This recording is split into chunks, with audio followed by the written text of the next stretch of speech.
अस्सलाम वालेकुम everyone, welcome back to green tech solar Pakistan. Fawad, net metering के अलावा भी सोलर सिस्टम कोई चीज़ है, कोई काम कर सकता है, कोई फ़ायदा मंद चीज़ है, या सिर्फ एक नेट मीटरिंग ही है जिसके बलबूते पे ये पूरा सोलर सिस्टम और पूरी रिन्यूएबल एनर्जी खड़ी हो गई है और उसकी कोई स्टैंडिंग ही नहीं है इट सेल्फ? अच्छा, सबसे ज़्यादा रिलायबल सोलर सिस्टम्स पे जो सिस्टम डिज़ाइन होते हैं वो ऑफ ग्रिड सिस्टम्स होते हैं। उसकी वजह ये होती है कि वो इंडिपेंडेंट सिस्टम्स होते हैं। ऑफ ग्रिड सिस्टम में आपका ग्रिड से लेना देना ख़ास नहीं होता। अगर आपको ग्रिड चाहिए तो ले लें, नहीं चाहिए तो ना लें। ग्रिड के बगैर भी वो इन्वर्टर्स काम करते हैं, वो अपना आउटपुट को खुद ही रेगुलेट भी कर लेते हैं और सारी की सारे पैरामीटर्स जो इलेक्ट्रिकल पैरामीटर्स होते हैं, वोल्टेज, फ्रीक्वेंसी, करंट, बाकी जो भी चीज़ें होती है वो इन्वर्टर्स खुद ही प्रोड्यूस भी कर लेते हैं, मैनेज भी कर लेते हैं। तो as an independent power producer वो काम कर लेते हैं। ग्रिड अगर आप बंद भी कर दें तो उनको फ़र्क नहीं पड़ता। अगर आप इसको ऑन ग्रिड सिस्टम से कंपेयर करते हैं तो on grid inverter without grid चलता ही नहीं है। उसको रेफरेंस वोल्टेज, रेफरेंस फ्रीक्वेंसी, उसको पूरा का पूरा रेफरेंस इलेक्ट्रिकल सिस्टम चाहिए होता है कि जिसके अगेंस्ट में वो मैच करके प्रोड्यूस करता है। अगर आप ग्रिड बंद कर दें तो ऑन ग्रिड इन्वर्टर काम नहीं कर सकता, उसको पता ही नहीं है क्या बनाना है। तो ऑफ ग्रिड इन्वर्टर ही सबसे रिलायबल होते हैं और ऑफ ग्रिड इन्वर्टर में नेट मीटरिंग नहीं होती। तो जो आपका क्वेश्चन था कि नेट मीटरिंग के बगैर भी सोलर सिस्टम होते हैं, तो सोलर सिस्टम तो एक्चुअली होते ही नेट मीटरिंग के बगैर है। ये नेट मीटरिंग तो एक एडिड एक फ़ीचर है कि आपने एक्सेस प्रोडक्शन करनी है और ग्रिड को बेचनी है, तो आप एक मर्जिंग सिस्टम लगा लेते हैं कि जिसमें पहले आपके लोड को पावर मिल जाती है और एक्सेस बिजली ग्रिड को चली जाती है। और वो भी ऐसा सिस्टम है कि वो इंडिपेंडेंट ही नहीं है, वो खुद ब खुद काम नहीं कर सकता, ग्रिड के बगैर वो काम कर ही नहीं सकता। अच्छा, क्या तो अगर आप उसको किसी सहरा में लगाएं, रेगिस्तान में लगाएंगे तो वहाँ तो ग्रिड ही नहीं है, तो वहाँ ऑन ग्रिड सिस्टम लग ही नहीं सकता। अगर एक ऑफ ग्रिड सिस्टम को हम बगैर बैटरी के लगाएं और एक ऑन ग्रिड सिस्टम को जब हम नेट मीटरिंग कर रहे हैं और वो आगे जो हमारा IPP है, जो हमारी डिस्को है, वो उसको बगैर बैटरी के हमसे ख़रीदती रहे, क्या ये दोनों चीज़ें सेम नहीं हो गई?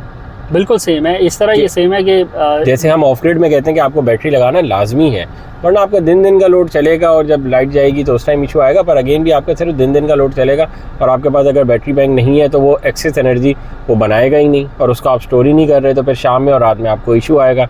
इसी तरह ऑन ग्रिड सिस्टम को हमने सामने सेल तो कर दिया, आगे डिस्को ने उसका कुछ किया ही नहीं, तो वो अपने ऊपर सिर्फ पैसे बढ़ाने वाली बात हो गई कि चलो इसको भी दे दो, उससे भी महंगी बिजली ख़रीद लो और उस बिजली का करना क्या है हमें कोई पता नहीं, आखिर में डंप कर दें, ज़ाया कर दें, जो भी करें। देखें, इसके लिए कोई पॉलिसी, जैसे स्टेट ने एक पॉलिसी निकाली थी ना, नेट एनर्जी मीटरिंग की पॉलिसी, नेट मीटरिंग की पॉलिसी। तो नेट मीटरिंग की पॉलिसी से लोगों को इंकरेजमेंट मिली कि हम नेट मीटरिंग कर सकते हैं, तो ही ऑन ग्रिड सिस्टम्स लगे हैं, वरना उससे पहले आप देखें ऑन ग्रिड सिस्टम कोई भी नहीं लगवाता था, अपनी सेल्फ कंजम्पशन के लिए भी कोई नहीं लगवाता था।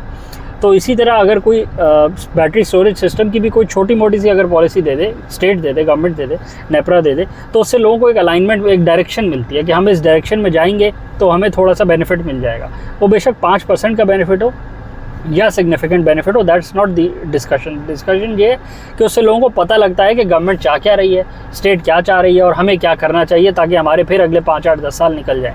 नेट मीटरिंग की पॉलिसी को आए हुए भी 8, 10 साल हो गए हैं, तो काफ़ी टाइम लोगों का निकल चुका है। दूसरी बात यह है कि नेट मीटरिंग की पॉलिसी ख़त्म भी नहीं हुई अभी तो सिर्फ हर दफ़ा एक रूमर ही उठता है कि हम ये कर रहे हैं, हम वो कर रहे हैं, रेट कम कर रहे हैं, रेट रिवाइज़ कर रहे हैं, हुआ अभी तक कुछ भी नहीं है, पब्लिक प्रेशर ही है। तो जब कुछ भी नहीं हुआ तो अगर कोई पॉलिसी, एक और पॉलिसी निकालेंगे बैटरी एनर्जी स्टोरेज के हवाले से, तो उससे भी लोगों को फ़ायदा ही होगा और स्टेट को फ़ायदा ही होगा, मुल्क को फ़ायदा होगा कि लोगों को पता लगेगा कि क्या करेंगे हम, तो हमारा टाइम निकल जाएगा, 5, 8 साल के लिए हमें एक बफर पीरियड मिल जाएगा जिसमें हमारे सिस्टम की ROI हमें मिल जाए।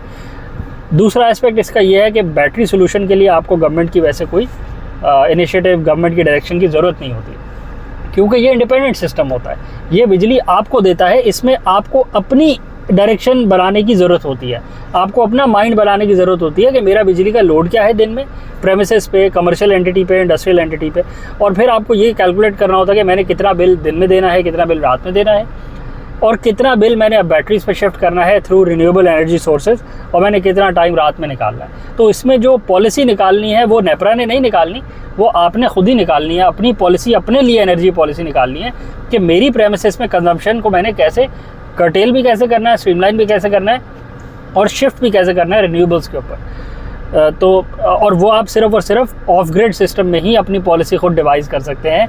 ऑन ग्रिड सिस्टम में आप पॉलिसी डिवाइस नहीं कर सकते, क्योंकि उसमें तो नेट मीटरिंग का रेट आप नहीं निकालते, वो तो स्टेट निकालती है।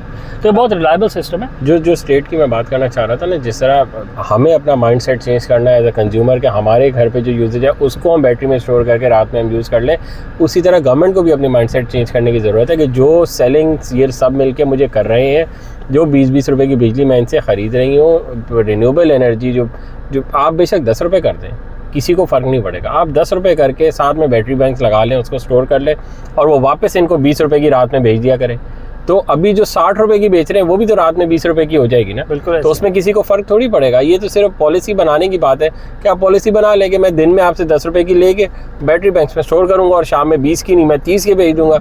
जो आपकी ROI है पहले 10 साल जो है वो उस 10 रुपये से निकाल लें, उसके बाद उसको 30 रुपये से 20 रुपये कर दिएगा रात में। तो ये अब गवर्नमेंट के लेवल के भी सोचने का यही काम है और लोगों के सोचने का भी यही काम है कि जो अब इतनी बिजली बन रही है उसका करें क्या। इनको भी यही समझ नहीं आ रही कि उसका क्या करें। बिजली तो हमने बना ली, तो फैक्ट्री हमने लगानी थी, तो फैक्ट्री तो पाकिस्तान में किसी ने लगाई नहीं।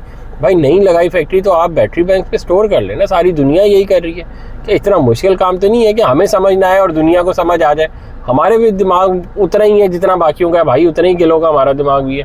थोड़ा आइडिया ले आए, थोड़ी रिसर्च कर लें कि दुनिया में क्या हो रहा है, उसको ईजिली यहाँ पे इम्प्लीमेंट कर लें। चाइना हमारे साथ है, सबसे ज़्यादा सस्ती और सबसे ज़्यादा अच्छी प्रोडक्शन इस टाइम पे दुनिया में चाइना कर रहा है। सबसे अच्छे सेल्स चाइना के पास है। हम इजीली वहाँ से इंपोर्ट करके, जिस तरह आपने सोलर पैनल्स इंपोर्ट करें, छोड़ दें प्रोडक्शन नहीं करें अपनी, वहीं से इंपोर्ट कर लें battery banks. Megawatt gigawatt hour के बैटरी बैंक्स अवेलेबल हैं इस टाइम पे मार्केट में, वो इंस्टॉल कर लें और ये सारी बिजली को वहाँ पे स्टोर कर लें और एक दफ़ा अपनी बिजली की कॉस्ट लेवलाइज़ कर लें, इसको नीचे ले आएँ ताकि फिर कोई इंडस्ट्री लग सके। अगर किसी को लगता है कि 80 रुपये पे यहाँ पे इंडस्ट्री लग जाएगी, तो पता नहीं वो कौन से दुनिया में रहता है। 80 रुपये पे तो किसी को भी वायबिलिटी नहीं रहती। 80 रुपये पे तो वो जो अभी लगी हुई है वो भी इंडस्ट्रीज़ बंद ही हो रही हैं।